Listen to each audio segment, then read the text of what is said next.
Popular app TikTok faces a risk of being banned here in the United States over its ties to China. Scott MacFarlane is on Capitol Hill with a closer look at what lawmakers are trying to do with a new bill. Fueled by viral videos, TikTok offers a stage for millions.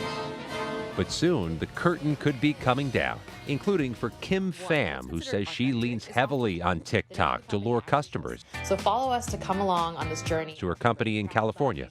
What happens to you if it's just banned one day? It wouldn't kill us tomorrow, but TikTok as a platform has represented a very kind of meaningful and new way that we reach consumers.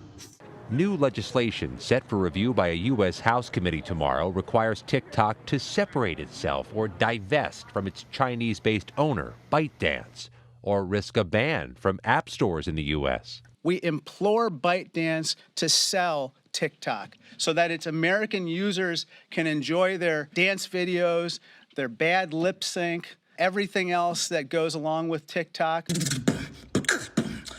Amid growing fears, the personal information TikTok devours from its users could fall into the hands of Chinese adversaries. There may be millions of TikTok users who say, don't ban this. We love this. Well, the choice is up to TikTok. They have a choice to make as to whether or not they want to remain with ByteDance, that we know is controlled by the Chinese Communist Party. And Scott joins me for more now. Hey, Scott, this comes nearly a year after TikTok's CEO was questioned in front of Congress. What's changed in that period? Well, TikTok's making the same argument, John, that they have firewalls in place to protect user data, that this type of bill, a ban on TikTok, would trample First Amendment rights for tens of millions of Americans. The politics there have been unique from the start and haven't shifted much in the past year, but they've started to come together. This is one of those rare bipartisan issues. It's hard to find traditional party lines on this.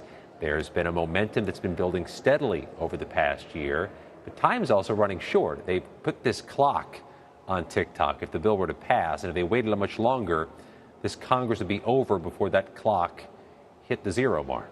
Scott, is one explanation for the bipartisan support here that basically both parties are fine with, or have people in them who are fine with bashing China, essentially? That's always popular in an election year. The subcommittee that they formed here, the special committee on the Chinese Communist Party, has been clearly, as this Congress develops, John, one of the most bipartisan and congenial of all of Congress's committees, which might speak to the politics of that, right? That there is a bipartisan attitude and a bipartisan spirit in initiatives or investigations that target China. But I'll say this, there are contrarian voices here, and a number of progressives, including Jamal Bowman of New York, who say this bill goes way too far and that it does indeed infringe on First Amendment rights and has a hint of hypocrisy because there are a number of members of Congress who utilize this tool, and the White House, which has endorsed this bill, uses it too. Sure, get their message out to the kids. The FBI and Justice Department both briefed House members on TikTok. What do we know about that? They briefed them last week. They'll brief them again tomorrow, just before the House Energy and Commerce Committee marks up this legislation. This thing is moving swiftly.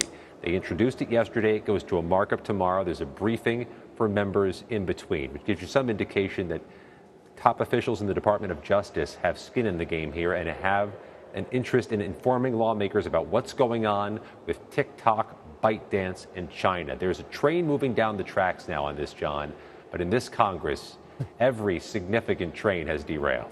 Speaking of derailed trains, funding the government. We're going to switch tracks now. What's the state of the House bill to avert another partial government shutdown?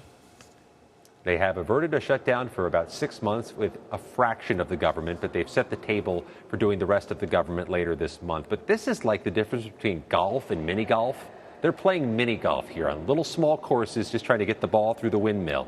And ultimately what they've done is moved outside normal House rules. They've circumvented their procedures just to do little things, like keep the government open for months at a time.